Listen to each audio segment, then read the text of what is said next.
Je suis très heureux de vous retrouver sur la nouvelle génération. Bonjour, merci de nous choisir dans cette émission Club de la Presse. Vous savez que le rendez-vous, c'est de lundi à vendredi à partir de 11h sur votre radio. Il est 11h passé de quelques instants sur la 93.5. Vous avez sans doute compris que nous avons répondu ainsi à ce rendez-vous. Merci d'avoir répondu aussi à ce rendez-vous avec nous. Merci pour votre fidélité sans cesse renouvelée. La Cour de justice de la CEDEAO, instance judiciaire communautaire, a de nouveau condamné l'État togolais à l'issue d'audience tenue à Conakry du 15 au 18 mai 2026, réunis pour examiner plusieurs dossiers impliquant différents pays membres. La juridiction a relevé des violations des droits fondamentaux dans plusieurs affaires liées au Togo dans un contexte marqué par des accusations récurrentes de détention arbitraire et de manquement aux garanties judiciaires. Dans le premier dossier, l'opposant Jean-Pierre Fabre a obtenu gain de cause. La Cour a estimé que ses droits avaient été violés lors des manifestations politiques de 2017 à Lomé. L'État togolais a été condamné à lui verser une indemnisation de 6,5 millions de francs CFA pour réparation du préjudice subi. Dans une deuxième affaire, un ancien militaire togolais a également obtenu réparation, détenu pendant 16 mois sans jugement avant d'être radié de l'armée. Il a été reconnu victime de détention arbitraire. La Cour a condamné l'État à lui verser 15 millions de francs CFA de dommages et intérêts, estimant que ses droits fondamentaux avaient été violés. Le sujet nous intéresse au Club de la Presse. Nous allons l'aborder. Nous parlerons d'autres sujets liés à l'actualité tels qu'évoqués par des journaux parus aujourd'hui dans cette émission Club de la Presse de ce jeudi 4 juin 2026. Bienvenue au Club. Pour la coordination de l'émission de ce jour, Michel Kokou, Victor Betomega est à la mise en onde. Jérôme Akouta assure la mise en ligne. Je suis Pascal Losso au micro. Nos salutations fraternelles à vous tous qui nous suivez partout au Togo grâce à nos radios partenaires. Radio Lumière à Anéro, Radio La Paix à Takwame, Central FM à Sokode, Sky FM, nous sommes à Badou et Radio Daoul à Bassa et puis Radio Courtoisie à Dapan, nous sommes au grand nord du pays. Club de la Presse, vous le savez que vous pouvez aussi nous suivre partout dans le monde grâce à nos différentes plateformes digitales, notamment notre chaîne YouTube, aussi notre page Facebook, sans oublier notre site internet www.canalfm.com et aussi nos radios partenaires en ligne, Ibn Radio et Radio Les Bénin également. Vous savez que quand vous tapez Pascal Losso sur votre compte TikTok, vous avez tout le plateau en direct. Club de la Presse, vous le savez, c'est le décryptage, l'analyse, le débat sur l'actualité de notre pays, le Togo, du continent africain aussi, du monde entier. Et c'est avec mes confrères journalistes en studio avec moi. Ambroise Yao, bonjour. Oui, Pascal, bonjour. Bonjour les confrères ici présents. Bonjour ceux qui nous suivent depuis la capitale et ses environs, ceux qui sont sur le continent et dans la diaspora occidentale. Je voudrais profiter de cette occasion pour attirer l'attention de ceux qui transportent les déchets, les ordures ménagères sur les routes de Balimé, de Ségbé, qui n'ont pas besoin de circuler dans la journée. En toute sincérité, vers 8h30, les gens sont au bord de la route, sont en train de manger et ces véhicules-là passent avec une odeur vraiment puante que les gens, même ceux qui sont des usagers, qui sont derrière ces véhicules-là, qui sont en queue, sont obligés de tenir leur narine. Ce n'est pas normal. Ce n'est pas normal. Je ne sais pas ce que font les mairies au juste. Surtout il faut que les maires de cette zone puissent cadrer ces camions de transport de déchets-là. Parce que ce n'est pas normal. Nous sommes dans une ville, après tout. Nous sommes dans une ville. Et tout est puyant sur la route comme ça jusqu'à plusieurs kilomètres. Au moins à partir de 22h, entre 22h et minuit, on sait que beaucoup de gens ne sont plus dans la circulation. Les gens sont dans leur maison. Tout le monde a tenu ses narines ce matin en venant. Parce que le gagagaïa est devant. Et les gens cherchent, tout le monde cherche à le dépasser pour éviter les odeurs. Il y a une dame qui était sur moto et Haoudjoula devant moi. Pratiquement, elle a failli faire un accident parce qu'elle a tenu son nez. Parce que tu ne peux pas respirer. J'ai dû fermer le véhicule alors que l'odeur est déjà rentrée dans le véhicule. Je suis obligé de rouvrir encore pour encore inhaler d'autres odeurs. Sinon, vous allez subir. Non, c'est pas normal. Il y en a plein qui ne supportent pas les odeurs aussi puantes et nauséabondes. C'est pas normal.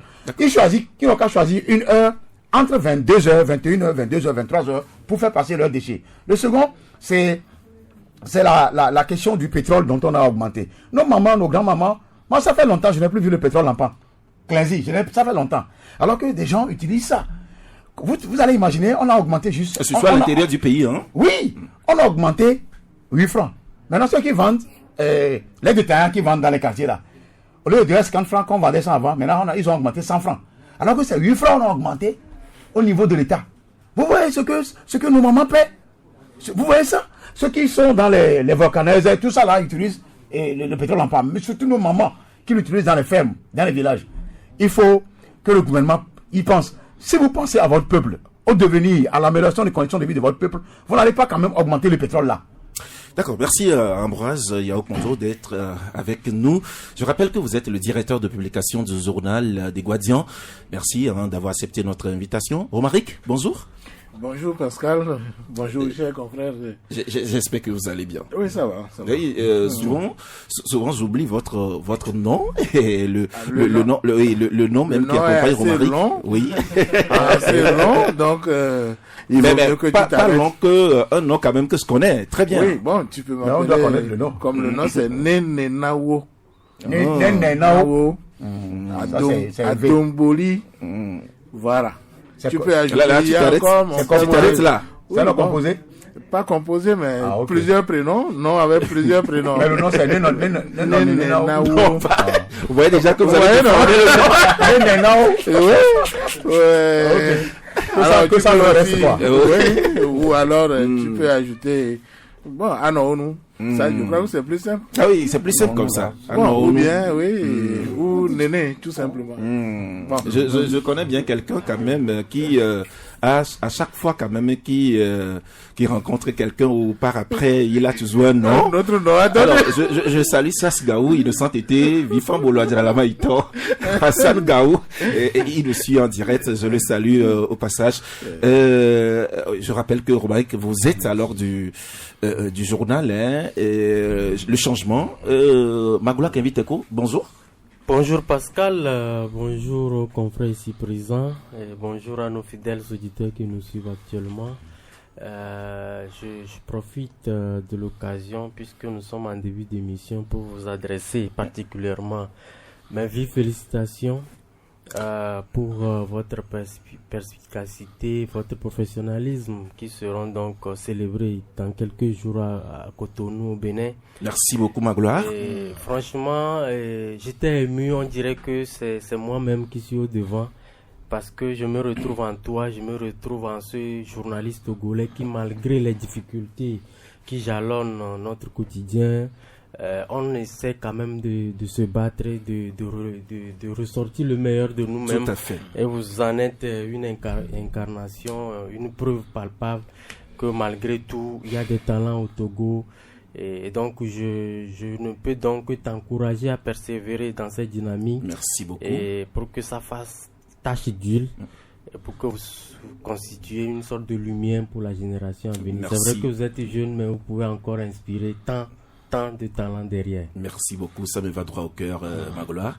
Tu l'as si bien dit.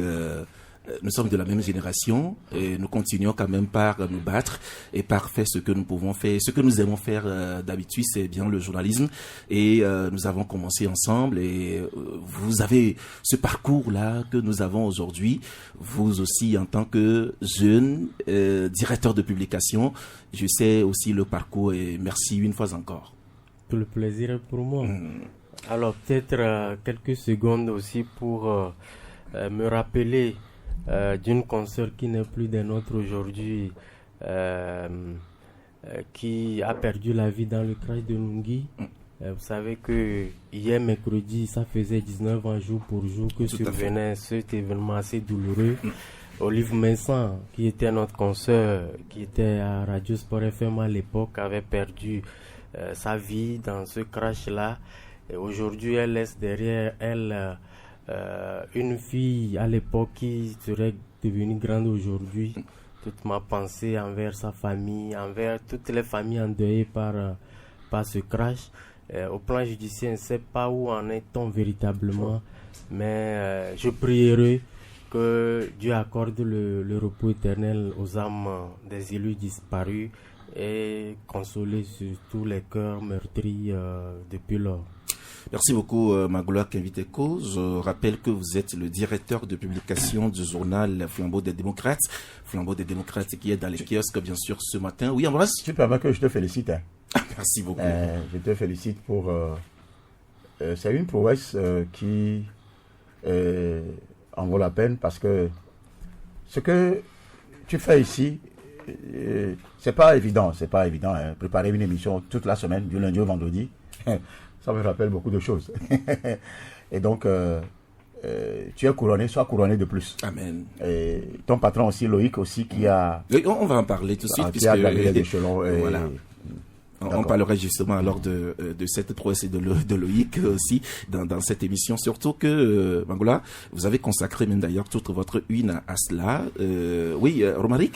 Oui, même si nous l'avons fait hors antenne, vous méritez qu'on salue votre nomination à ce prix. Merci beaucoup. Je crois qu'au changement, nous n'avons jamais douté de la qualité de l'émission que vous conduisez ici. On vous souhaite bon vent. Merci. Beaucoup de courage. Merci beaucoup. Ça fait plaisir. Ça fait plaisir de vous écouter dans ces mots de félicitations et d'appréciation. Merci beaucoup. Alors, je voudrais qu'on entame cette émission avec un ouvrage que j'ai trouvé très intéressant. Et cet ouvrage est écrit, bien sûr, par un étudiant togolais vivant en France. Et à la 4e de couverture, je lis bien ceci. Chères étudiantes, chers étudiants, face aux difficultés que nous rencontrons, il devenait urgent de dépasser le simple constat pour engager une réflexion fondée sur l'équité et l'amélioration réelle des conditions de vie. Aujourd'hui, chiffrer ne suffit plus. À travers les associations, mais aussi par la multiplication de nos voix, les étudiants doivent faire émerger une réalité trop souvent édulcorée dans ce qu'elle a de positif comme de profondément injuste. Dans cet essai, je propose des solutions concrètes, mais surtout un concept nouveau, mettre fin à une distinction devenue obsolète et discriminante. Il ne devrait pas exister d'un côté des étudiants dits étrangers et de l'autre des étudiants dits nationaux. Il n'y a que des étudiants. L'écrivain, ou celui qui a écrit bien sûr cet essai, cet ouvrage, c'est bien Kolani Baba Nazir. Kolani, bonjour. Bonjour. J'espère que vous allez bien. Je vais très bien. Merci de m'accueillir sur Canal FM. Je suis très honoré. Merci d'avoir accepté aussi notre invitation. Bien sûr. C'est vrai que j'ai lu l'essai et j'ai été très intéressé par ceci parce que je l'ai considéré en quelque sorte, ou je vous considère en quelque sorte comme la voix des sans-voix. Vous êtes étudiant. Oui. En France, oui. Et il y a des difficultés quand même que vous subissez dans cette étude, dans ce parcours que vous êtes en train de faire. Et là, vous dénoncez un certain nombre de choses quand même que vous subissez de l'autre côté. Oui. Alors concrètement, qu'est-ce que ça veut dire être étudiant en France? Être étudiant en France déjà, c'est savoir que on a de bonnes universités. On est bien accueilli déjà. Ça fait un. Mais lorsqu'on est étudiant étranger en France, c'est toute une réalité. Pas pour dire que on est marginalisé ou quoi, parce que la France fait de son mieux quand même, bien sûr, pour bien nous accueillir, pour nous donner un meilleur cadre de vie. Mais ça ne s'arrête pas là. Parce que quand on va au fond de l'analyse, on voit qu'il y a des difficultés que les étudiants étrangers vivent. Je m'arrête pas là, il y a pas que les étudiants étrangers d'ailleurs, mais on va se branler d'abord sur les étudiants étrangers. Donc je me suis dit, mais pourquoi tant de difficultés? On ne fait pas un truc, je sais pas, il y a des gens bien avant moi qui étaient là. Pourquoi ce n'est pas dit? C'est-à-dire, dans cet essai de 42 pages, il y a plein de gens qui me disent, mais attends, il y a des trucs qu'on constate, nous on ne savait pas des trucs. Donc c'est très intéressant pour moi aujourd'hui de montrer cette réalité de qu'est-ce qu'un étudiant étranger en France, en Europe, qu'est-ce qu'il vit? Et bon, montrer aussi la réalité à nous, à nos parents aussi, qui ne savent pas forcément c'est quoi. Il y a des gens qui peut-être appellent leurs parents en disant si ça, mais peut-être qu'ils ne croient pas trop. Mais en tout cas, avec cet essai-là, je pense que c'est beaucoup plus clair pour tout le monde. Alors concrètement, c'est quoi les difficultés que vous vivez de l'autre côté et que sur lesquelles même vous voulez mettre l'accent à travers cet essai? Moi, la pression administrative, je la mets en top position. La pression administrative. Vous avez des étudiants qui sont sans renouvellement d'études de séjour des étudiants qui ont fait des demandes de renouvellement d'études de séjour depuis peut-être 3-4 mois, mais qui n'ont pas de réponse. Mais quand on est administrativement, je vais dire, expiré, en griffe, qu'est-ce qu'on peut faire? On ne peut pas travailler, on ne peut pas voyager. Vous imaginez ce que ça peut causer? Au-delà même de l'aspect financier déjà qui touche à ce qui touche, c'est-à-dire le premier aspect direct c'est l'aspect financier, mais non, il y a l'échec scolaire qui peut arriver, la psychologie aussi qui rentre en jeu. Tu n'as pas tes papiers, tu es sans papier, l'assurance maladie qui est suspendue. Vous imaginez tout ça? Donc pour moi, de un, j'ai envoyé un message très clair à la préfecture en disant il faut revoir les délais de traitement d'études de séjour. Je m'arrête pas là en disant que non, c'est peut-être que la préfecture elle est c'est-à-dire, elle traite trop de dossiers, on peut comprendre. Je dis aussi, bon, étudiants étrangers, faites vite vos renouvellements d'études de séjour. Au moins 4 mois avant. Parce que on sait qu'il y a la pression au niveau de l'administration qui a trop de demandes à gérer, tout et tout. Mais quand même, il faut peut-être des traitements de demandes automatisés. Parce que on ne peut pas se sentir à l'aise dans un pays où on n'a pas les papiers. C'est-à-dire, tu vois la police à la station métro, mais tu trembles. Un étudiant ne peut pas vivre comme ça. Pour moi, un étudiant, il doit vivre épanoui, il doit se concentrer que sur ses études. Donc là, ça veut dire que vous vivez la paix au ventre et quand peut-être le titre de séjour n'est pas renouvelé. Il n'est pas renouvelé, tu vis la paix au ventre, tu ne peux pas travailler. L'assurance maladie, ça passe plus. Tu es souffrant, tu payes très cher. Mais déjà, tu travailles pas. Où tu trouves l'argent pour financer tes frais d'hospitalisation, par exemple? Où est-ce que tu trouves l'argent pour t'acheter je sais pas, même les frais de substitution? Tu fais comment si tu travailles pas? Donc c'est un message très clair que j'envoie déjà. Et après, les pressions financières, c'est vrai, ça arrive, tout le monde connaît ça. Mais c'est plus lié à cette pression administrative que les étudiants administratifs, les étudiants étrangers, peuvent vivre. Mais l'autre souci aussi, quand moi j'ai lu aussi votre essai, j'ai compris que il vous arrive même d'ailleurs d'aller chercher aussi de l'argent parce que il y a des petits jobs. À un moment donné, vous êtes obligé de composer avec les petits travaux ou les petits jobs et aussi l'étude. Oui. On a des gens qui ont des emplois du temps très chargés. Moi, je suis en droit. Je connais l'emploi du temps. Tu peux commencer à 7h30, finir à 20h. Moi, je mets un petit point d'interrogation dans l'emploi du temps. Où est-ce que je trouve du temps pour travailler? C'est compliqué. Mais voilà, ça, c'est autre chose. On peut le faire un taf du week-end, il n'y a pas de souci. Mais c'est pas tout le monde qui arrive sur le marché du travail. Le marché du travail, il est déjà saturé en lui-même. C'est pas tout le monde qui arrive à trouver du travail. C'est de là qu'on vient à mon idée essentielle. C'est cette bourse-là que je propose. Je propose pas une bourse en disant que autorité française libérer, donner de l'argent aux étudiants. Non. La France, on me dit, c'est un pays à 1000 milliards de dettes. Attention, ils ont leurs propres charges. C'est une bourse qui est vraiment très très très quadrillée avec des paramètres très clairs. C'est une bourse ciblée en fait. C'est pas tout le monde qui aura accès à cette bourse. C'est pas tout le monde. C'est un talent.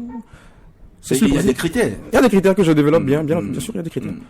C'est sur une base de méritocratie que tu auras cette bourse-là. Les gens me disent que non, il y a toujours une petite stigmatisation encore à l'intérieur. Je dis non. La France ne va pas investir sur quelque chose parce que c'est un investissement. C'est pas un don. C'est un investissement que la France fait. C'est un accord gagnant-gagnant. La France, lorsque l'étudiant sera en situation professionnelle après, il va rembourser cette espèce de prêt. Je l'appelle pas prêt vraiment, mais cette espèce de prêt-là. Et ça se passe dans les pays anglophones. Enfin, et surtout anglo. Oui, je m'appuie bien sûr sur ce modèle anglo-saxon. Oui, où ça se passe et je me dis, mais pourquoi ne pas coller ça pour aider les étudiants étrangers qui vont... Parce que les étudiants étrangers, ils participent à la vie économique française. Les étudiants étrangers qui payent les cotisations, plein de cotisations. Donc, pourquoi ce modèle ne serait pas mis en place? Donc, j'ai parlé aux assistants sociaux.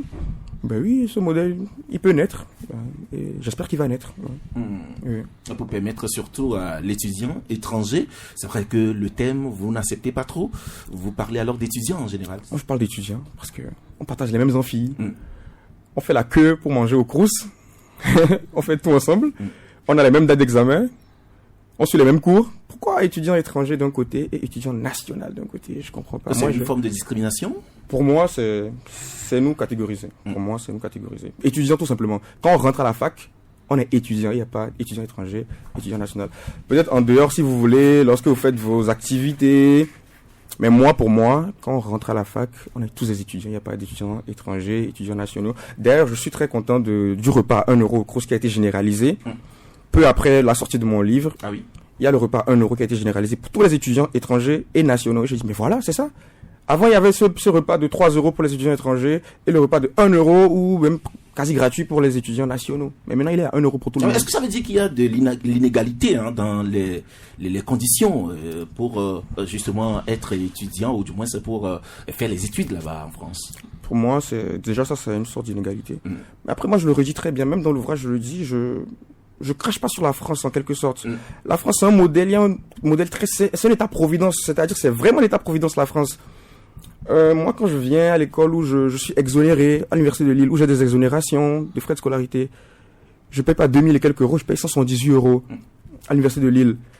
Lorsque je vais à l'hôpital et j'ai des soins gratuits, quasi gratuits, je peux pas venir dire que la France n'est pas un état-providence, ce n'est pas un état social. Non, je peux pas dire ça.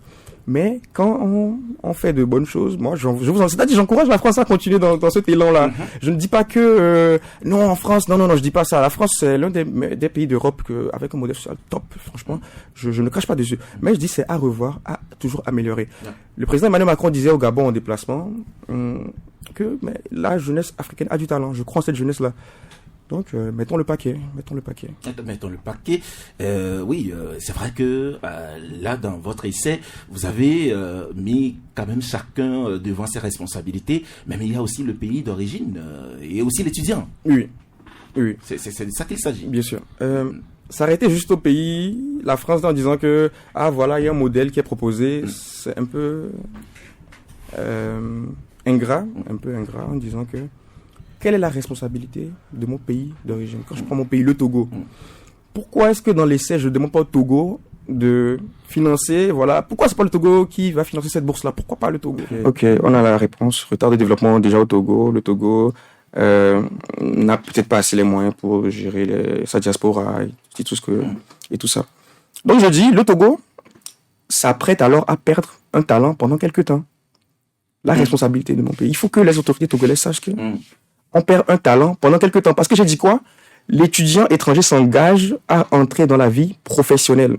Faire vivre l'économie française pendant un certain temps, un certain laps de temps, pour payer cette forme de dette-là.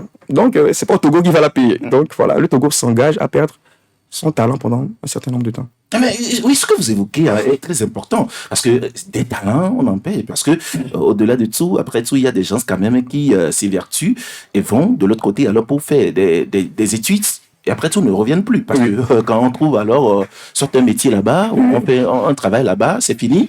On préfère faire toute sa vie là-bas, compte tenu alors des conditions. Et c'est pas ce modèle-là qui va améliorer la chose. C'est pas ce modèle que je propose qui va améliorer la chose. C'est pas ce modèle-là qui va faire rentrer encore des étudiants dans le pays d'origine, que ce soit au Togo, Bénin, Ghana, tout ce que vous voulez. C'est pas ce modèle-là qui va améliorer la chose. Je vous comprends très bien. À demi-mot, je vous comprends. Oui, Ambroise, c'est vrai que notre jeune frère, bien sûr, parle de leurs conditions de l'autre côté en France, en tant qu'étudiant. Et il a eu à proposer aussi un certain nombre de choses. Et il a développé même sa proposition tout de suite. Oui, d'abord, je salue son courage. Merci. C'est un fiole pour moi. Et il n'est pas évident de voir un jeune étudiant venir de la France et dire des choses qu'il dit. Et il est très intelligent. Ce que j'ai aimé chez lui, c'est... Moi, je parle souvent devant la personne, parce que je ne parle pas derrière. C'est-à-dire qu'il est tellement intelligent qu'il dit... Il a été à la fois perturbateur et catalyseur. C'est-à-dire que la France nous a accueillis. Nous avons des conditions mieux que ce que nous avons chez nous. Et nous y étudions. Ce qui le fait mal, c'est le fait de catégoriser. Ce n'est pas une stigmatisation en fait, mais c'est le fait de catégoriser les étudiants comme étudiants étrangers et étudiants nationaux. Ça, il a clairement dit. C'est ça même qui, je crois, l'a poussé à écrire le livre. Autrement dit, il n'allait pas vouloir écrire un livre. Parce qu'il ne le trouve pas normal. Déjà, il est venu, il fréquente en France, il va payer ce prix-là d'avoir été accepté en France parce que il a dit, c'est une dette que vous payez. Et ça, c'est traditionnel à la France depuis les années 1600 et jusqu'au jour d'aujourd'hui. Et donc, la France fait ce qu'elle peut pour les étudiants francophones. Bien sûr. C'est vrai que nous, on a un greffe contre la France par rapport au crime qu'elle a commis depuis les temps immémoriaux, depuis Louis XIV jusqu'au jour d'aujourd'hui. Au demeurant, il le dit, beaucoup d'étudiants togolais vont en France pour aller étudier. Ça, on reconnaît ça à la France. Et les richesses africaines aussi, il y a de la limite pour les exporter en France. C'est ce que la France ne comprend pas. Mais j'ai admiré son courage.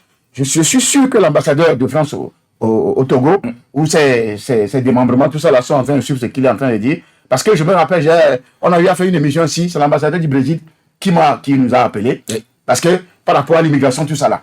Et donc, moi je lui dis de maintenir son courage comme ça. Parce que ils sont prêts à se plaindre là-bas, mais ils ne le disent pas. Oui.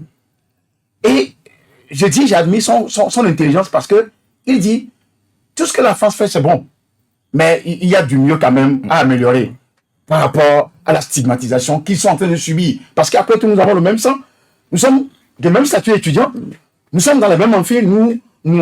L'examen n'est pas fait pour les nationaux et les étrangers à part. C'est la même chose. Donc, je suis en train de sentir dans ma peau ce qu'ils vivent là-bas en France. Donc, du courage. Et je sais que tu vas retourner. Oui. Et je prierai. Les difficultés sont là, on va je prierai les dieux pour qu'il n'y ait pas cette restriction-là parce que quelqu'un. C'est ce que certains aiment, certains pays, certaines chancelleries aiment. Que la personne nous dise ça pour qu'on puisse améliorer. Et du courage. Et parce que s'il ne faut pas attention, il doit avoir forcément un second livre. Non, mais ça, c'est vrai. À la fin même du livre, il a un clin d'œil. Je salue ton courage. D'accord. Merci beaucoup, Kolani Baba Nazir. Vous restez avec nous. Je sais que déjà à partir de midi, il y a vos compatriotes, bien sûr, des auditeurs qui sont à l'écoute. Ils vont certainement vous poser des questions sur ces conditions que vous vivez de l'autre côté en France en tant qu'étudiant. Et au-delà de cela, ce que vous proposez aussi, vous l'avez si bien dit dans cette émission. Certainement, des gens vont vous poser des questions. Merci de rester avec nous. D'accord. Alors, nous sommes rejoints par notre confrère Jean Legrand pour le remis. Jean, bonjour. Bonjour Pascal, bonjour confrère studio, bonjour à l'invité, bonjour à tout le monde. J'espère que vous allez bien. Au plaisir, ça va, par la grâce de Dieu. J'espère chez vous également. Ça va, par la grâce de Dieu. Oui, Magloire, vous nous donnez le premier sujet pour débattre, bien sûr, en studio. Déjà, c'est avec justement cette élection au niveau de l'UPF international. Et là, nous avons tous ensemble appris, bien sûr, que Loïc Locson est désormais alors le président de l'UPF international. Vous consacrez même la une de votre journal à cela ce matin, quoi de plus normal. Et je lis bien sûr ce chapeau que vous avez écrit. Vous écrivez « Élu à la tête du Bureau international de l'Union de la presse francophone, UPF international, le vendredi 29 mai 2026, Loïc Locson a un vaste chantier qui l'attend. Et l'attente grande entre réforme, restauration de la confiance, exemplarité et repositionnement dans le débat international. La mandature ne s'annonce pas de tout repos pour le journaliste togolais tout au long des 3 années à venir. Alors, d'abord, là, c'est le Togo qui s'honore. Quand on voit un Togolais, un citoyen qui est maintenant à la tête alors de cette organisation internationale. Absolument, absolument. Vous l'avez dit, c'est la première fois dans l'histoire justement de l'UPF qui est donc, disons, la plus vieille des organisations professionnelles réunissant les journalistes francophones à travers le monde. Créée en 1950, vous comprenez déjà que c'est une vieille organisation. Et il se trouve que pour la première fois dans l'histoire, quand la chance aura souri à un Africain de présider au destiné de cette union, eh bien, Dame Nature a choisi le Togo et un de ses fils. Et donc, nous disons que c'est historique. C'est le Togo qui gagne, c'est la presse togolaise qui gagne. Et comme on l'a dit, vous concernant en début d'émission, on se sent honoré.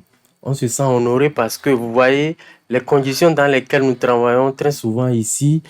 Ça fait que par moment, si vous n'êtes pas endurant, vous n'êtes pas créatif, le talent, ça s'atrophie en vous. Et à un moment donné, cela vous amène même à vous douter de vous-même. Est-ce que j'ai quand même de la matière à revendre? Mais avec de la pugnacité, avec du courage, de l'endurance, mais il arrive que le génie créateur vous propulse très loin. Et c'est le cas de M. Loïc Lawson, que vous connaissez très bien, le PDG de notre journal Flambeau des démocrates, qui a été ancien président de la section togolaise de l'UPF Togo. Lorsqu'il était aux affaires, vous avez vu qu'il était débordant d'initiatives. Il a mené le bateau tant bien que mal, il a fait ce qu'il pouvait faire. C'est quelqu'un de très dynamique. Et donc aujourd'hui, arrivé à ce niveau, oui, ça paraît un peu curieux, mais connaissant l'homme, connaissant sa vision et tout, lorsqu'il a envie de faire quelque chose, c'est quelqu'un qui n'hésite pas à aller chercher tous les moyens au service donc de sa politique. Donc aujourd'hui, nous pensons que oui, l'étape disons de l'émotion est passée parce que le chantier il est immense. On va pas dormir sur les lauriers et il le sait d'ailleurs mieux que quiconque. Aujourd'hui, les grands chantiers en tout cas qui attendent lui et son bureau, c'est beaucoup plus ce chantier de réforme parce que quoi qu'on dise, l'UPF c'est de bonnes choses, mais également comme notre ami l'étudiant l'a mis dans son bouquin, il y a toujours des bonnes choses qui se font de gauche à droite, mais il faut toujours chercher à améliorer l'existant. Et je crois qu'il y a des voix qui s'élèvent aujourd'hui pour appeler à une refonte en profondeur, n'est-ce pas, du système UPF, du mécanisme UPF. Et je crois qu'il a tout ça à faire. Et au-delà de tout, il y a également ces réformes-là qui concernent le volet institutionnel, le volet diplomatie de la chose, parce que qui parle de l'UPF parle naturellement de la francophonie, qui parle de la francophonie parle de la diplomatie. Alors, pour Loïc Lawson, il le dit clairement que ça va être l'une de ses missions premières, c'est-à-dire que travailler, en faire en sorte que l'UPF devienne un acteur incontournable dans la diplomatie internationale. Et donc, tout ça, c'est beau comme ambition. Et c'est pour ça que nous disons que oui, c'est un Togolais qui est devant, c'est un honneur pour notre pays. Mais pour pouvoir mener à bien sa mission, il va falloir qu'il ait ce tapis institutionnel parce que c'est tout à fait normal.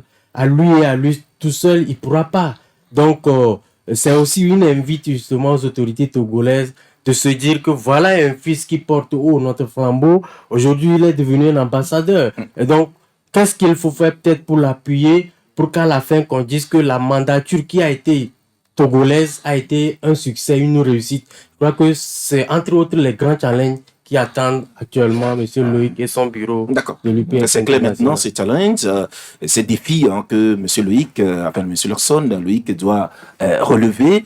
Romaric, après tout, c'est un Togolais qui est là aujourd'hui. C'est une première fois, bien sûr, dans l'histoire de l'UPF international, puisque Magloire l'a signifié tout de suite dans son intervention. Et là, nous, surtout la presse togolaise, doit se réjouir par rapport à cela. Oui, nos chaleureuses félicitations au doyen Loïc Lawson. Nous connaissons l'homme ici au sein de la corporation. Nous savons de quoi il est capable. Nous connaissons son dynamisme. Et donc, son élection à la tête de l'UPF, en tout cas, n'est pas une surprise. Pour moi, c'est un mérite. Et donc, c'est une reconnaissance. Ce monsieur fait vivre la presse togolaise. Aujourd'hui, tout comme dans la vie des organisations, l'UPF traverse une crise et donc qui certainement connaît qui franchit une étape avec l'élection de notre confrère. Je crois que, tel que Magloire l'a dit, il va falloir retrousser les manches pour donc faire en sorte que les voix dissidentes ou dissonantes que nous entendons au sein de notre groupe, qui est fort de plus de 3000 membres, 3000 membres répartis dans 110 pays. Ce n'est pas une tâche qui va être aisée, mais connaissant l'homme, je crois que nous lui faisons confiance. Il va honorer la presse togolaise. Le Togo, en matière de diplomatie, est très actif.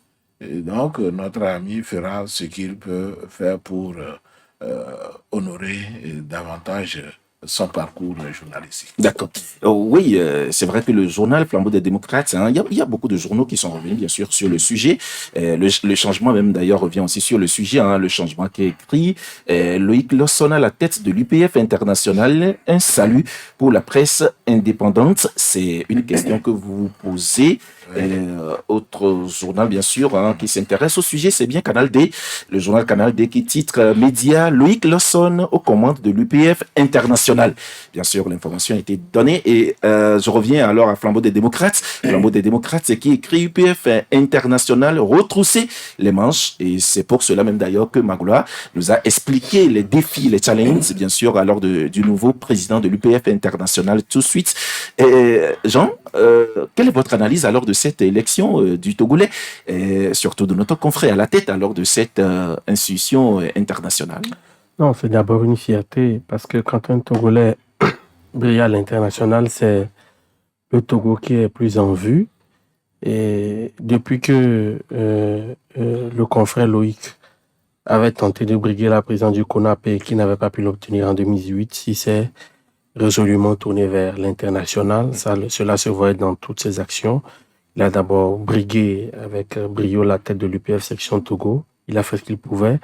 Et on l'a plusieurs fois vu sur plusieurs événements qu'il a organisés, avec cette magie qu'il a lui seul de retrouver des partenaires et d'organiser des événements, de faire venir des personnalités, pas des moindres. Ça, c'est un mérite qu'il faut lui reconnaître. Maintenant, il a pris la section internationale de l'UPF. On attend beaucoup plus de lui. Comme lui-même il a dit dans son programme, notamment il s'agira de protéger les journalistes. On attend sur ce volet, rassembler davantage parce que vous n'êtes pas sans savoir que ces derniers mois, l'UPF a été émaillé par certaines divisions, certaines dissensions. Il va falloir ramener la sérénité dans la maison et faire rayonner cette institution, comme lui-même il l'a dit, notamment également en attendant sur le volet de la désinformation, de la transition des médias vers le numérique. Et moi, je l'attends encore beaucoup. C'est beaucoup de chantiers, hein? Beaucoup de chantiers. Je l'attends également beaucoup plus sur la question même des journalistes togolais, parce que plusieurs fois, les journalistes togolais ont moyen à partir avec les autorités. On attend de voir quelle sera vraiment la réaction de l'UPF international qui est chapeauté aujourd'hui par un Togolais sur les questions, ces questions sensibles-là. Vraiment, il faut que le journalisme au Togo ait un nouveau visage et on espère également qu'avec le leadership qu'il a, il pesera de son poids pour quand même qu'on ait un nouveau visage de cette profession au Togo. D'accord. Ambroise, on pourra dire que les attentes sont grandes. Oui, vu l'immensité de la tâche qui est devant le nouveau président qui hérite d'une organisation vieille de près de 75 ans, je peux comprendre que c'est pas évident de s'en sortir aussi facilement. Mais Loïc étant quelqu'un de dynamique et qui n'a pas froid aux yeux, qui sait ouvrir les grandes portes, comme ça je le connais, et saura quand même jouer sur cette qualité-là, joindre à la diplomatie pour pouvoir atteindre le sommet dont il est en train de viser. Et il a autour de lui certains membres du bureau qui ne sont pas forcément ouest-africains. Il y a des Maghrébins, il y a des gens qui sont dans les îles. Et je crois que ça, c'est ce qui veut dire que c'est un melting pot de diverses nationalités, de diverses dimensions intellectuelles et de divers, comment on dit ça, mentalités, et avec qui il faut travailler pour pouvoir sortir quelque chose de potable. 2 ans renouvelables, et il a annoncé les couleurs, hein, et je crois que c'est quelqu'un qui aussi aura des contacts avec les dirigeants des pays francophones. Je parle bien des chefs d'État et tout ça. Parce que je me rappelle quand ils étaient emprisonnés ici, Majamba Diagne était arrivé ici pour voir les autorités. Lui il était président en ce moment. Et donc, nous lui souhaitons le meilleur. Vous savez, dans notre monde ici, dans la presse togolaise, surtout privée, c'est c'est compliqué. Jean l'a dit, il avait tenté de prendre la destinée du Conop, mais les pots de banane et les aiguilles de foin sont passés par là. Et je ne voulais pas envoyer des pics ce matin. Mais ça nous tue, ça nous nuit. C'est-à-dire que le fait de ne pas dire ce qui ne va pas nous tue. Les gens voient ça, ils se piègent. C'est pourquoi j'ai encouragé le jeune par rapport à son histoire d'étudiant en France et tout ça. Nous n'aimons pas nous dire la vérité. L'hypocrisie et la vérité nous tuent. Et bizarrement, Loïc, lui, n'est pas comme ça. C'est le fait même que tu sois véridique, tu sois direct, ça embête certaines personnes. Et eux, ces personnes-là meurent dans l'hypocrisie. Ils meurent, on les enterre vivants comme ça. D'accord, merci.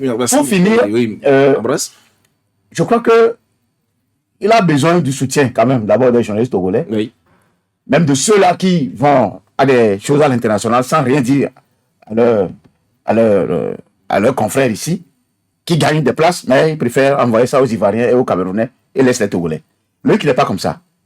Donc j'ai foi en lui pour que les Togolais puissent être les premiers à gagner de son aura de président de l'UPF international. D'accord, merci beaucoup. Et effectivement, nous souhaitons un bon vent à notre confrère Loïc Lawson. On va aborder un autre sujet. Ce sujet, je l'évoquais en début d'émission. C'est bien sûr cette décision de la Cour de justice de la CEDEAO. Je le disais, la Cour de justice de la CEDEAO, instance judiciaire communautaire, a de nouveau condamné l'État togolais à l'issue d'audience tenue à Conakry du 15 au 18 mai 2026, réunie pour examiner plusieurs dossiers impliquant différents pays membres. La juridiction a relevé des violations des droits fondamentaux dans plusieurs affaires liées au Togo, dans un contexte marqué par des accusations récurrentes de détention arbitraire et de manquement aux garanties judiciaires. Premièrement, la première affaire, j'allais dire, dans le premier dossier, l'opposant Jean-Pierre Fabre a obtenu gain de cause. La Cour a estimé que ces droits avaient été violés lors des manifestations politiques de 2017 à Lomé. L'État togolais a été condamné à lui verser une indemnisation de 6,5 millions de francs CFA pour réparation du préjudice subi. Magola, quelle est votre analyse alors de cette sortie de la Cour, ou de cette décision de la Cour, j'allais dire? Non, mais je dirais que la grande surprise, c'est qu'il n'y a point eu de surprise. Parce qu'en la matière, le Togo a été toujours condamné.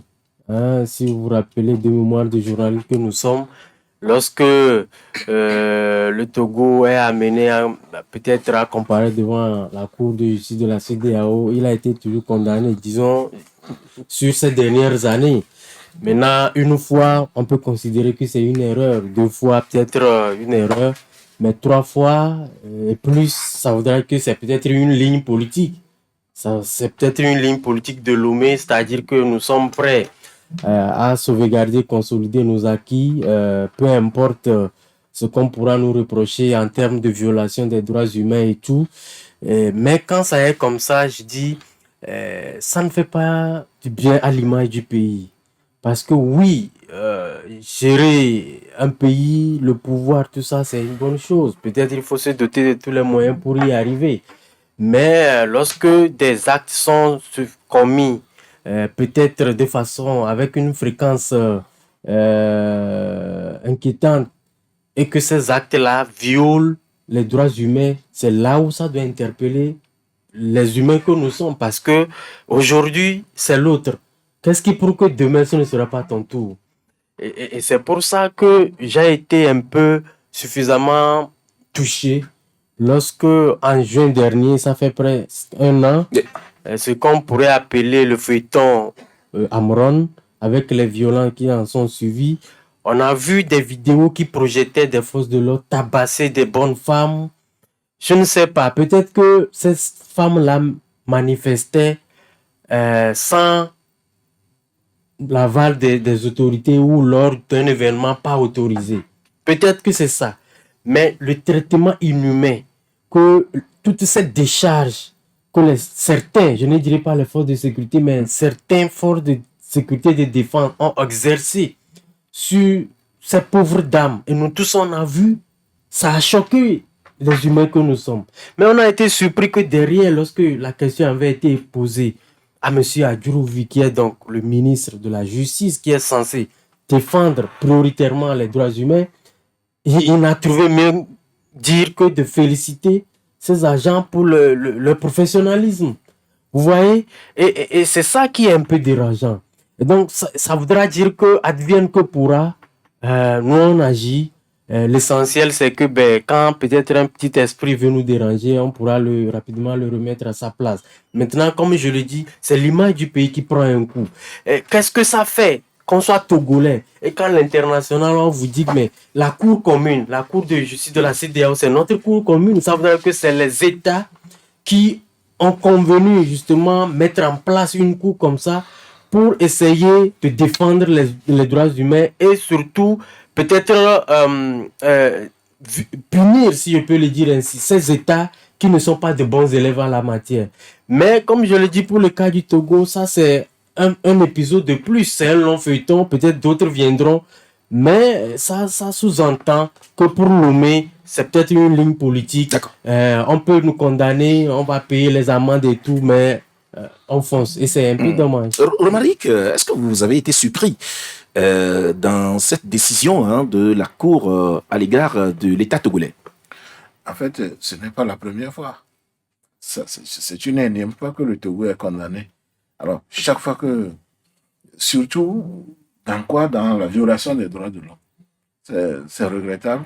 Maintenant, si vous voyez, depuis 2006 jusqu'à nos jours, nous assistons à la dégradation constante des droits de l'homme au Togo. Et moi, je ne sais pas pourquoi le régime en place a fait ce choix.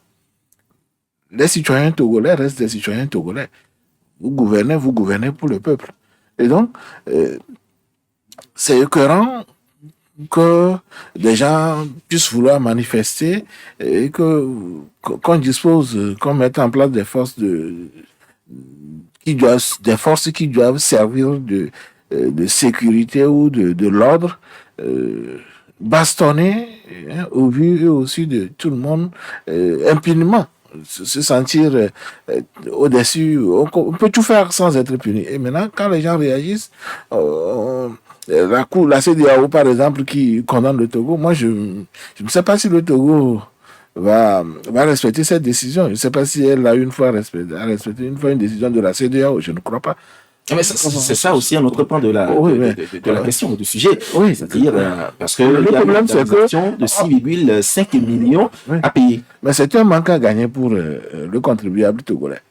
Alors, en quoi le pays perdrait, par exemple, si on optait pour un encadrement systématique des manifestations, au lieu de choisir la voie de la répression? C'est ça la question. 6 millions, 515 millions pour un autre. Dans une autre affaire, il y a eu déjà d'autres condamnations. Ça peut construire au moins une salle de classe quelque part. Ça peut acheter des tables bancs. Ça peut faire autre chose dans le social. Ça peut acheter des médicaments pour un hôpital. Ça va de l'image du Togo. Nous sommes désolés de faire ce constat. Imaginez des citoyens qui avaient écrit, déjà frappé devant leur maison. Ça dit que nous devons finir avec cette façon de croire qu'on peut gouverner un pays par la violence militaire, c'est-à-dire la force publique. C'est vrai, la force, l'exécutif a le droit d'user de tous les moyens pour garantir la sécurité ou l'intégrité territoriale. Mais à un moment donné, il faut comprendre que les citoyens aussi ont le droit de manifester et d'exprimer leurs sentiments. Il revient aux forces de l'ordre. S'il y en a pour frapper, s'il y en a pour tabasser, il y en aura donc pour encadrer. Mais c'est un mauvais choix. C'est un mauvais choix que le régime, que notre gouvernement fait en violant les droits. Il y a d'autres citoyens qui sont... Même la justice togolaise sort des arrêts, des délibérations que le régime ne respecte pas.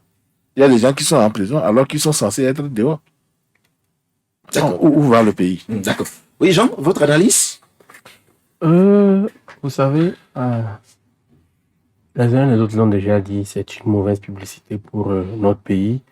Mais moi, personnellement, j'ai compris qu'aujourd'hui, depuis quelques années, les instruments sous-régionaux, les rapports des ONG internationales n'ont plus véritablement d'effet sur les régimes politiques. Parce que j'ai comme l'impression que chaque pays aujourd'hui trace sa voie en fait. Et regardez par exemple comment les choses sont passées au Bénin après le premier mandat du président Patrice Talon. On a verrouillé la présidentielle et beaucoup de choses. Personne, rien n'a bougé. Les pays de l'AES, chacun fait sa loi.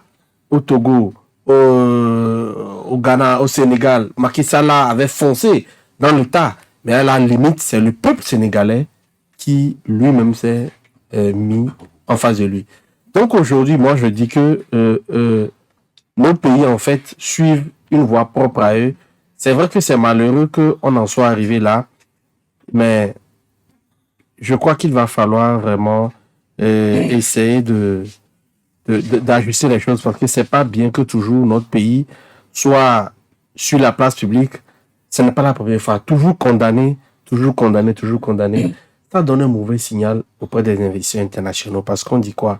Que la justice est le premier baromètre pour savoir si lorsque vous avez un problème avec l'État, le droit pourrait être dit. Mais si déjà au plan national, on a des soucis et qu'on va à l'international, on doit être toujours condamné, même si parfois nous ne respectons pas, ça va donner un mauvais coup face à d'autres pays. D'accord. En fait. D'accord. Oui, Ambroise, moi, c'est vrai que ce qui m'interpelle alors dans cette condamnation, c'est vrai qu'on a aussi le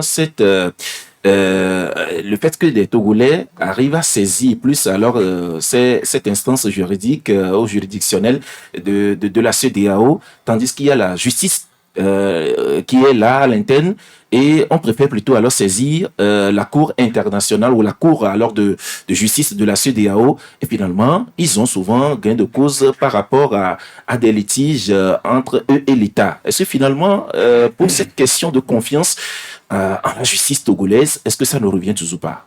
Non, personne n'a plus confiance en la justice togolaise. C'est clair que les gens préfèrent. Il y a des juges qui font le travail. Et sur d'autres domaines donnés, la filiation, le régime matrimonial, les mariages, tout ça là, ils arrivent à trancher quand même ce qu'ils peuvent. Mais en matière de politique ou de terre, je parle de terre. Litige foncier. Et nos juges sont vraiment spoliés. Il faut avoir le courage de le dire. Vous savez, nul n'est censé ignorer la loi. On le dit souvent. Et l'ignorance de la loi ne fait pas obstacle à son application. On demande au peuple de respecter la loi. Mais ceux qui sont nos dirigeants ne respectent pas la loi. C'est un État voyou. Quand on a un État voyou, seul un État voyou peut ne pas répondre à un instrument régional auquel il est parti. Moi, j'ai été suspendu dans ce journal, dans ce pays, mon journal, et moi-même, pour la première fois au Togo, on suspend un journal et son directeur pour 4 mois. Ce qui est une aberration et un déni de loi qu'ils ont commis. On a saisi la justice de la CEDEAO, leur avocat, c'est M. Tchalim ou quelque chose comme ça, ils ne répondent, on les a convoqués, ils ne répondent pas. Mais c'est toujours pendant, l'affaire est toujours pendante au tribunal là-bas. Parce que ça a été une violation des droits. Vous ne pouvez pas garantir la liberté dans la Constitution, dans le préambule de votre Constitution, que ce soit l'ancienne ou la nouvelle, et que vous n'ayez pas ce minimum-là de respecter le citoyen. Ce n'est pas, on n'est pas dans un état de droit. Nous sommes dans Mathusalem, nous sommes dans un état voyou. Seul un état voyou peut se comporter comme ça. Le Togo est un pays créateur de la CEDEAO. Les 50 ans de la CEDEAO ont été célébrés ici. Et donc, autant respecter les instruments régionaux, ce que vous-même vous êtes donné, respectez ça. C'est pas comme ça, quand ça vous arrange, vous respectez, et quand ça ne vous arrange pas, vous ne respectez pas. Ça ne fait pas de vous de bons élèves. Ça fait de vous un état voyou. Un État qui ne respecte aucun instrument. Et vous allez voir, ils vont courir, adopter les traités qui touchent la mère, les enfants, comment les chiens peuvent circuler, tout ça là. Ce qui touche la liberté, les libertés fondamentales. Les libertés fondamentales sont des PDG qu'on ne touche pas. C'est-à-dire que vous, liberté de culte, liberté de circuler, liberté de manifester, liberté d'expression, liberté comment on dit ça, notre liberté, on l'appelle ça comme la liberté de l'expression, mais c'est des libertés fondamentales. qu'on ne touche pas. Ici, oh, ils piétinent tout ça. Mais demain, ça va les rattraper. Je suis désolé. Ça va les rattraper demain parce que les organisations internationales, Amnesty, tout ça là, bon, on peut signer sur eux, hein, mais la commission même des Nations Unies sur les droits de l'homme, tout ça là, c'est noté. Et demain, ça va revenir. Ils sont là, ils ne pensent qu'à leur fauteuil. C'est une consoeur qui dit souvent que quand vous pensez trop à transporter le fauteuil dans l'au-delà, vous ignorez que vous avez des gens à gouverner, que vous avez des gens dont leurs conditions de vie et l'amélioration de leurs conditions doivent vous préoccuper. Ils ignorent tout ça. Mais on est là, on verra comment ça va terminer. Nous tous, dans 100 ans, il y aura au cœur de nous, à part quelques 10 personnes, au cœur de nous, au taureau, qui seront encore sur Terre. Donc si on imagine ça, que demain, dans 50 ans, beaucoup parmi eux vont partir. Dans 30 ans, beaucoup parmi eux vont partir. Quel égoïsme, quel orgueil on a encore à faire à l'endroit de nos citoyens, que Dieu nous a donné de gouverner et de trouver de meilleures conditions de vie pour eux. D'accord. Alors, on va terminer avec cette information, et bien sûr, que nous avons eue aussi hier. C'est par rapport à la sûreté qui change de tête, bien sûr. Et le journal Ouara, le vainqueur, nous donne bien sûr le sujet également ce matin. Le journal écrit « Changement à la tête alors de la sûreté. Ayeva Ilagou succède à Debo Kwamba à Point Barandao ». D'autres journaux, bien sûr, sont revenus sur le sujet. Magoula, alors, c'est vrai, nous connaissons cette difficulté que les Togolais ont par rapport même d'ailleurs à l'électricité ces derniers temps, avec des coupures intempestives. Et finalement, c'est le directeur général, bien sûr, qui est changé à la tête alors de la sûreté. Est-ce qu'on pourra dire que c'est la solution? Je veux bien le croire. Et je lisais hier un post de l'ancien député Jerry Tama qui m'a fait sourire. Il disait que c'est son oncle l'ancien, mais il est très content de son limogeage parce que son oncle n'a qu'à aller se reposer au village. En réalité, c'est un peu comique, mais ça dépeint une réalité très triste.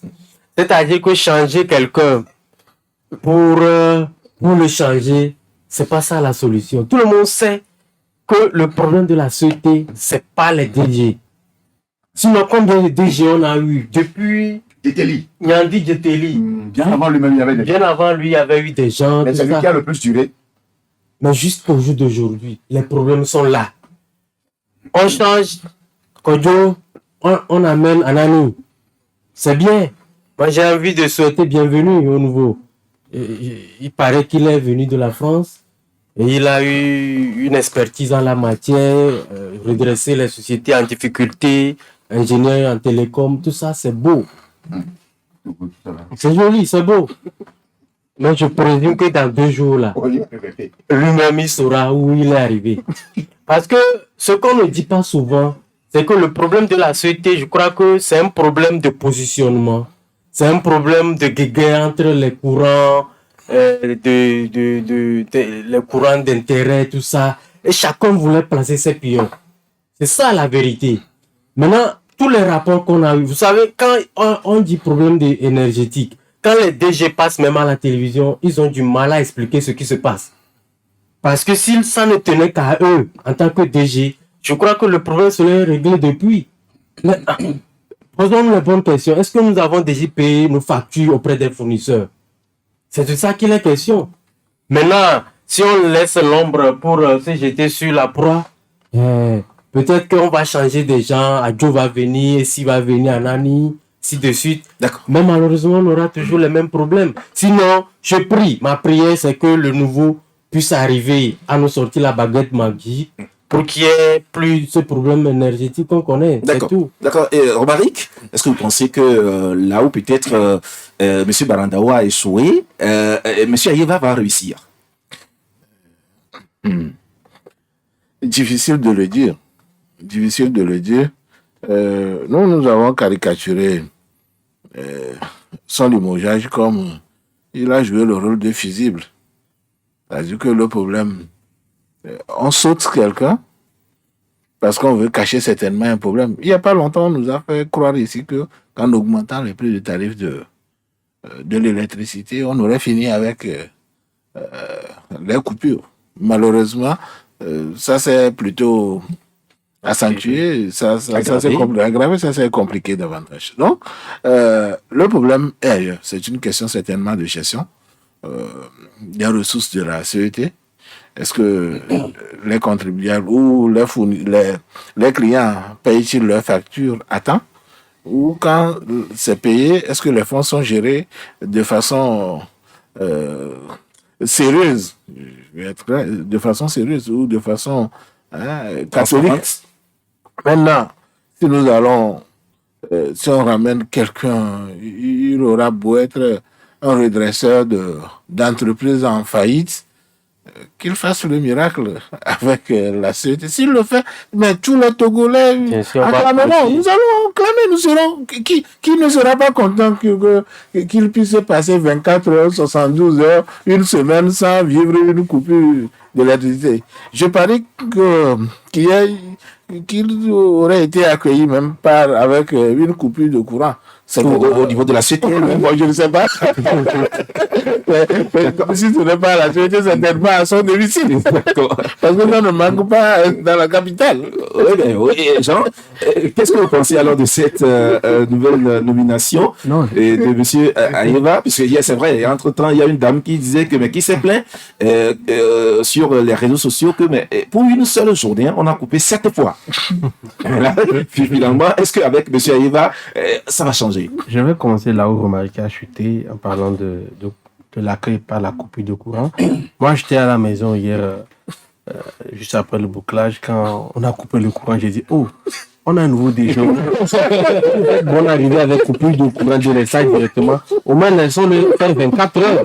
Mais à peine 5 heures, il fait la passation et puis on coupe encore. Ben, c'est un mauvais signal. Et nous avons caricaturé avec un article disant que les délestages ont été confiés à un nouveau directeur général. Pour dire quoi? En fait, c'est pas un problème de personnes que nous avons au niveau de la CET. Je ne vais pas dire aujourd'hui que M. Debo Kumba est un mauvais manager. C'est un ingénieur qui a fait ses preuves. Bon, il se dit qu'il a été nommé pour un mandat de 2 ans. Il a fait 2 fois 2 et il a fini. Mais est-ce que, en nommant une nouvelle personne qui n'a pas toutes les manettes, quand vous êtes DG plein, vous savez où frapper, où fermer. Quand vous avez toutes ces manettes, vous pouvez facilement redresser une boîte. Mais quand il y a d'autres pesanteurs qui interviennent, mais vous êtes pris dans les taux, vous n'êtes que dans la petite marge de manœuvre qu'on vous donne et vous n'allez vous limiter qu'à ça. Aujourd'hui, la CET fournit le courant aux entreprises, aux particuliers, à la population. Mais aucun d'entre nous n'a d'arriéré ne paye ses factures.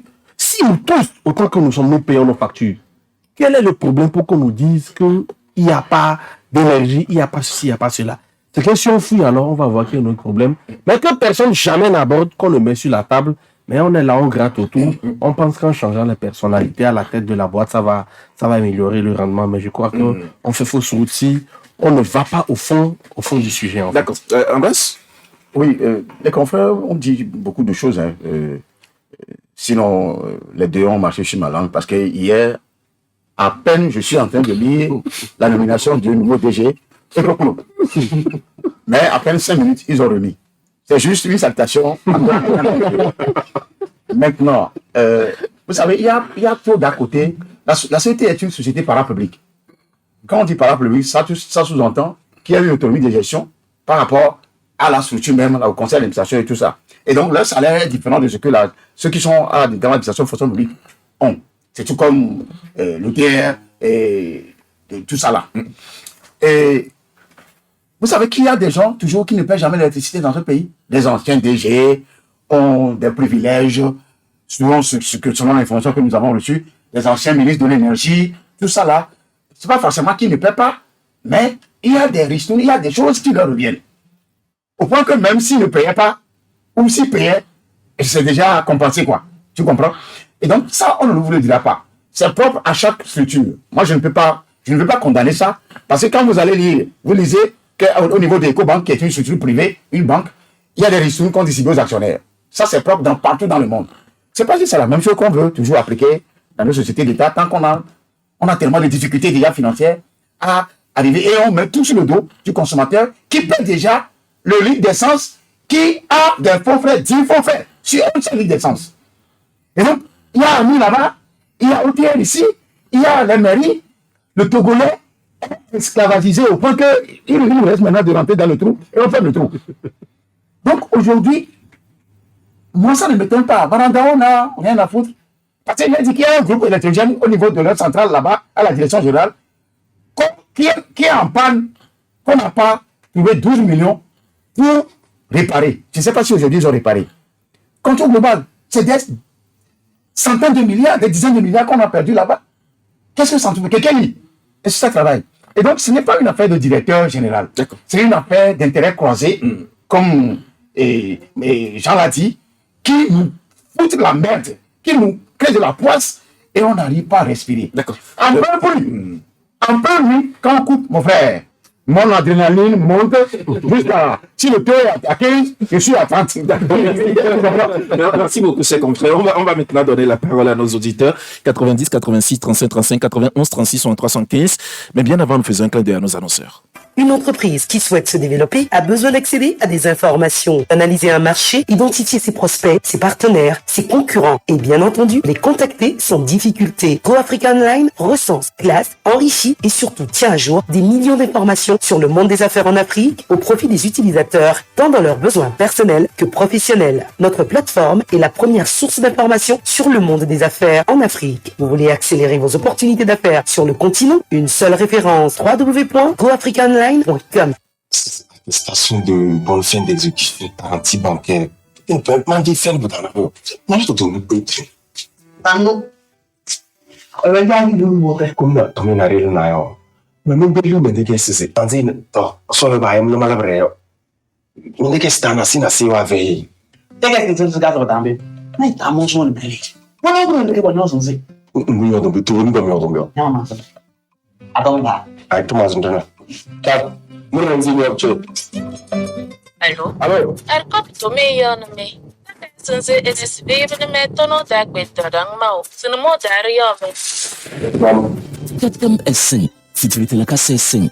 Arcop besoin erongau halbun zihiu. Inta sodomena reno. Plein commune public yo. Tan Arcop le. Plok nesenda. Plein de bonumio. Vous nous écoutez en ce moment? C'est grâce au soleil. Oui, Canal FM fonctionne désormais à l'énergie solaire grâce à une installation signée IMEF. Plus de coupures, plus de silence à l'antenne, même quand le courant part. On reste connecté, alimenté et écolo.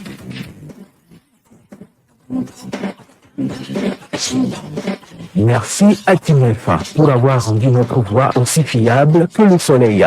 IMEF à Dido Gomé, un seul numéro, 90 08 04 20.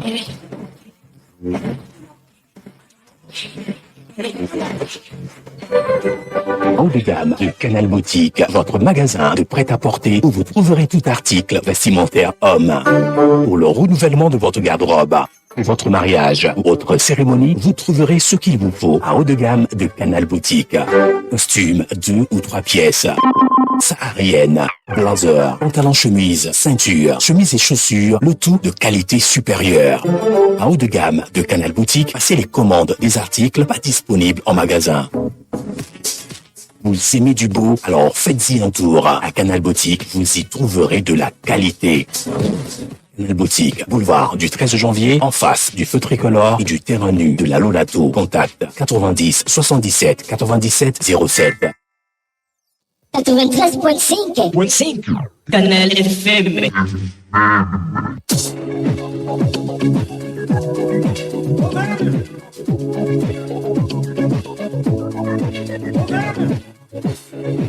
Nous sommes de retour dans cette émission Club de la Presse et maintenant nous nous ouvrons à vous. Vous pouvez nous appeler au 90 86 35 35 91 36 63 115. Nous avons notre premier auditeur en ligne. Allô?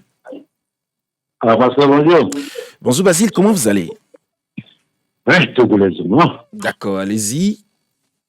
Bon, il y a un de vos confrères qui a dit là-bas que Loïc, que je salue de passage, a réussi parce que la diplomatie togolaise est très active. Si c'est ce que la diplomatie togolaise fait aux Togolais, que Loïc Nelson va aller faire là-bas. Donc, moi, d'abord que je me dis qu'il a échoué, parce que une diplomatie ne s'active pas pour rien que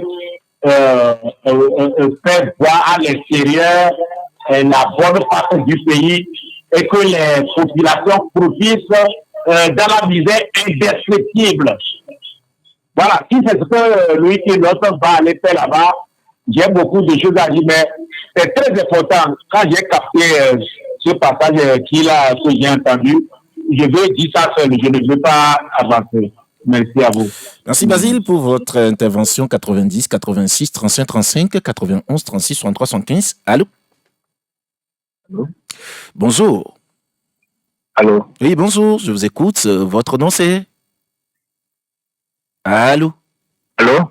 Je vous écoute très bien. Il semble qu'il n'a pas de retour. Michel, on va recevoir notre auditeur. Allô? 90 86 35 35 91 36 63 75. Vous pouvez nous appeler sur ces deux numéros et nous envoyer aussi des messages sur notre numéro WhatsApp 90 45 78 57. Allô? Allô? Oui, bonjour. Oui, bonjour. C'est Monsieur Kofi. Monsieur Kofi. J'espère que vous allez bien. Oui, je veux bien. D'accord, allez-y. Oui, c'est pour réagir sur le propos de mon ami étudiant là, pense là.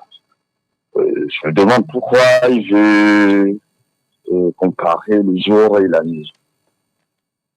Il y a plus de 20 ans, le ticket resto U en France est fixé à 1 euro.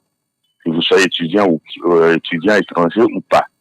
Et il a oublié même de souligner que même vous êtes un étudiant étranger, vous avez l'APL. C'est-à-dire l'État vous aide. L'État français vous aide dans votre démarche de logement. Vous payez le loyer en fin du mois, on vous aide. Vous avez l'APL. Aide au logement, ce qu'on n'a pas ici. Et il a oublié aussi de souligner la carte étudiant. Bibliothèque, la carte bibliothèque plutôt, je veux dire. On vous délivre ça. Moi, j'ai Rennes 2, je maîtrise. On vous donne ça. Vous aurez accès à toutes les bibliothèques en France. Allô, Monsieur Kofi? Oui. Mais il n'a pas été question de faire de comparaison. Lui, il ne pouvait même pas en parler. Non, en fait, dire que Monsieur Kofi, il ne devait même pas le dire. Monsieur Kofi, oui. Écoutez-moi aussi, s'il vous plaît. Et c'est justement, je ne sais pas si vous avez suivi notre ami. Oui, il a parlé des conditions de l'étudiant en France. Et il a dit, il ne devait même pas le dire. D'accord, merci. Allez, bonne journée. 90 86 35 35. Allô? Je vais revenir à propos de l'étudiant aussi. Bon, pour dire que est-ce qu'il a une fois travaillé parmi les gens de Marine Le Pen ou bien Le Pen lui-même. Bon, quand tu es en France comme ça, moi, c'est que la France est un très bon pays. Il s'occupe surtout des gens qui sont venus des pays francophones. Ça, c'est très bien. Tout ça, mais lui, il dit qu'il était en droit. Il a eu à travailler dans le domaine de la santé. Je pense qu'il va dire que, en tout cas, ici, on ne doit pas venir. Si tu n'as pas, si ce n'est pas dans d'autres conditions, est-ce que tu vois? Donc, moi, je veux lui dire que s'il a eu à travailler parmi les gens de Le Pen, il va détester la France. Ce n'est pas bien. D'accord. Basile, merci pour votre intervention. On va donner la parole à un autre auditeur. Ils sont nombreux à nous appeler. Allô? Oui, bonjour. Bonjour, Monsieur Gado. Comment vous allez? Bonjour, plateau. Bon, je vais souhaiter bon arrivé au nouveau partenaire DG de la CET. Mais ce que je vais lui demander encore là, l'éclairage des rues. On paie, mais on n'éclaire jamais. Ça, c'est pas normal. Merci, bonne journée. Merci, Monsieur Gado, pour votre intervention. 90 86 35 35. Allô? Allô, bonjour. Oui, allô, bonjour. Oui, c'est monsieur? Bonjour. Je vous écoute, c'est monsieur? C'est monsieur Sanko qui appelle d'Angoin. Monsieur, pardon? Oui. Le nom? J'aimerais vous dire pour le problème de directeur de la CT que on sait trop vite de dire que c'est par rapport aux coupures qu'il a été éjecté. Vous savez, à la CT, je vous dis que les gens achètent des véhicules, les agents achètent des véhicules et louent encore à la CT.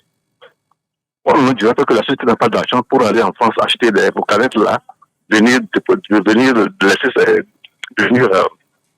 laisser ça à tous les centres. La CT a de l'argent pour aller en France acheter des canettes là et venir et puis distribuer au centre. Les gens sont les agents de la CT, c'est eux-mêmes qui achètent les canettes là et louent encore à la CT. Il y a beaucoup de choses que vous ne savez pas pour lesquelles on l'a injecté. Je vous en prie. D'accord, merci. Parce qu'il y a beaucoup de choses qui se passent dans la CT là. Merci beaucoup. Je suis pas sûr que ce soit pas. Je suis pas sûr que c'est un problème de coupure. Non, en fait, personne n'a dit. Il faut qu'on aille. Allô. Quoi? Il a fait. Allô. Beaucoup de choses. Allô. Mais décidément, il ne m'écoute pas. Parce que personne n'a dit sur ce plateau que c'est pour, compte tenu alors de la coupure, qu'on a limogé le directeur. Donc, personne ne l'a dit. Les coupures ou les délestages constituent en quelque sorte les conséquences. 90, 86, 35, 35. Allô? Je voudrais compléter. Oui. Parce que vous savez, si la cité n'achète pas des fourgonnettes, c'est que les chauffeurs n'entretiennent pas bien les véhicules. Elles dépensent plus.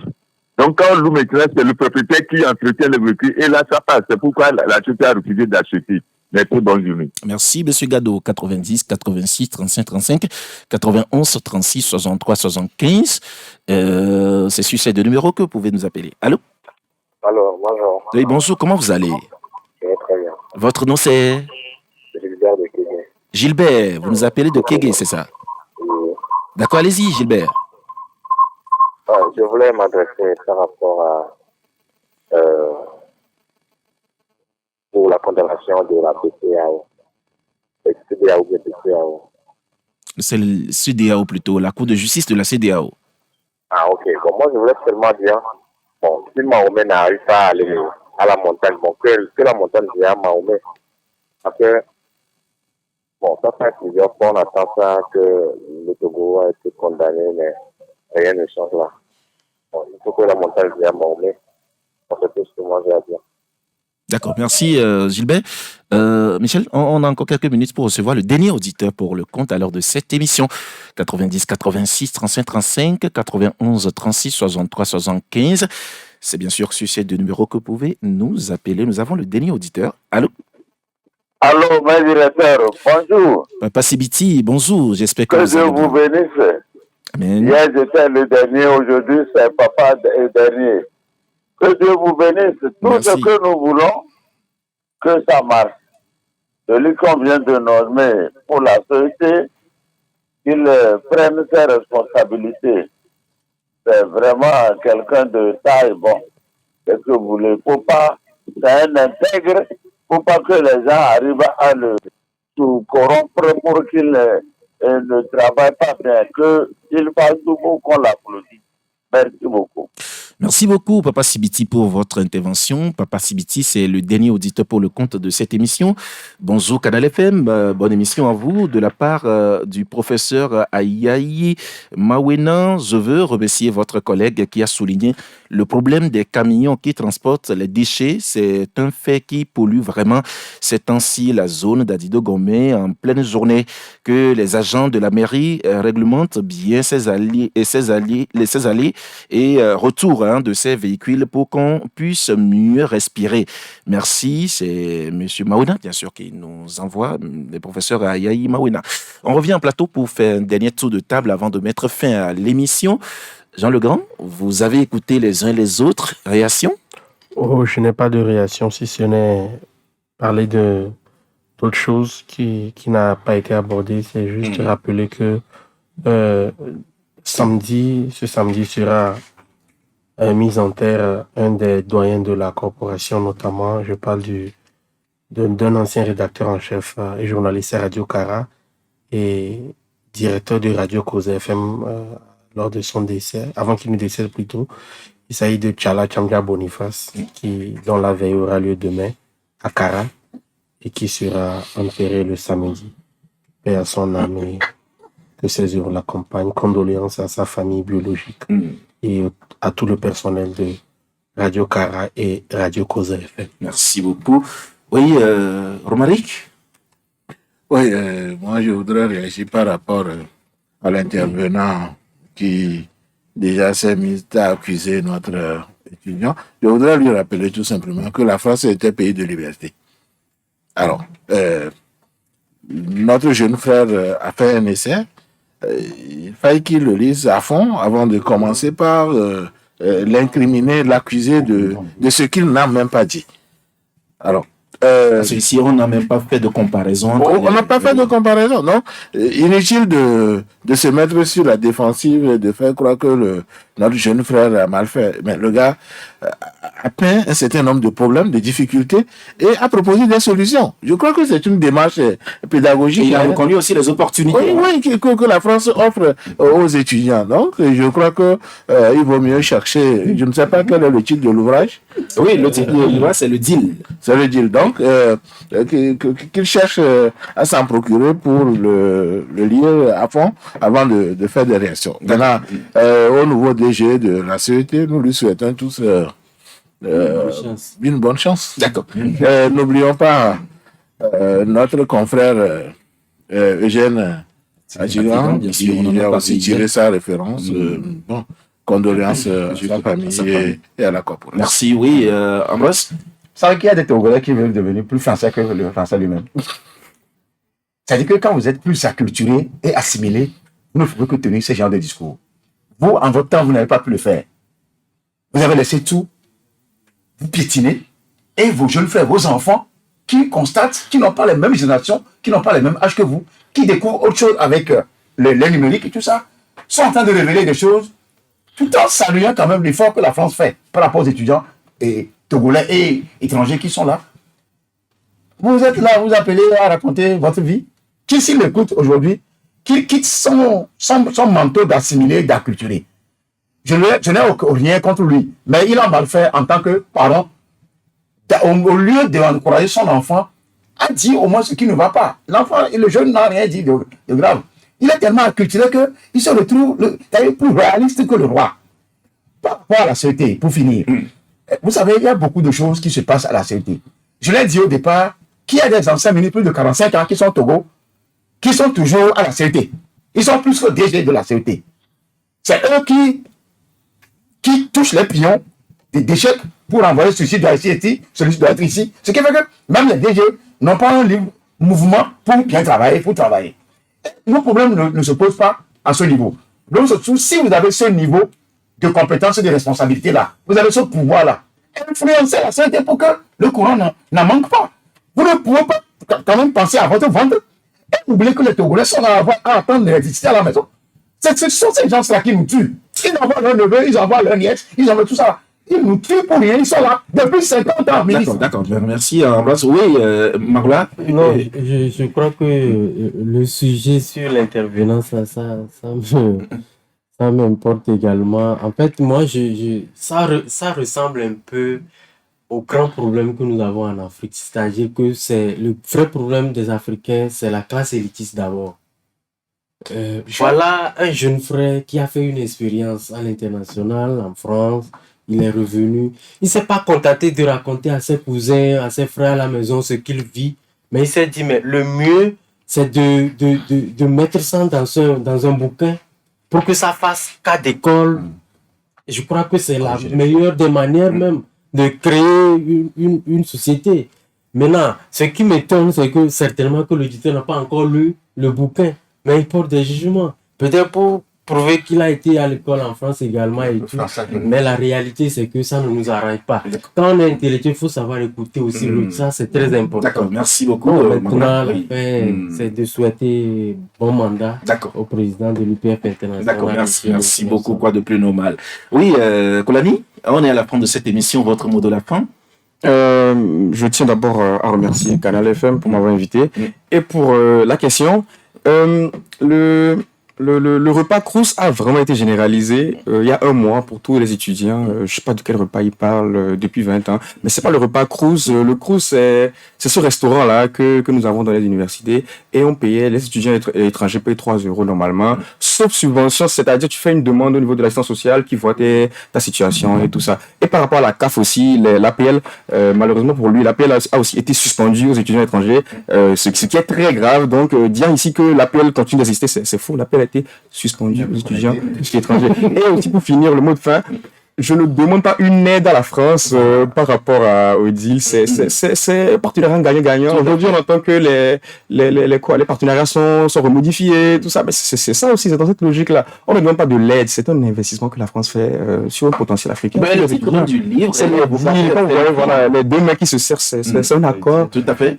Avec un étudiant africain ou asiatique, je sais pas moi, c'est pas une aide qu'on demande à la France. Voilà, c'est un partenariat. Merci beaucoup. Merci Kolani Baba Nazir. Merci d'être passé. Je rappelle que vous êtes l'auteur du livre, de l'essai, bien sûr, le deal. On a parlé alors de cet essai dans cette émission. Merci d'être passé alors sur notre plateau. Merci à vous tous qui nous avez suivis. Nous sommes à la fin de cette émission. Merci à vous, Jean, le grand Paul Rény. Merci à Romaric. Merci à Ambroise Yao Kondro. Magoula Keviteko, merci à vous. Merci à Michel Tomega qui a assuré la mise en onde. Géraud Dakouti a été à la mise en ligne. Je suis Pascal Lossou. Je vous retrouve demain, vendredi, à partir de 11h pour un nouveau numéro de l'émission Club de la Presse. D'ici là, portez-vous bien. Au revoir.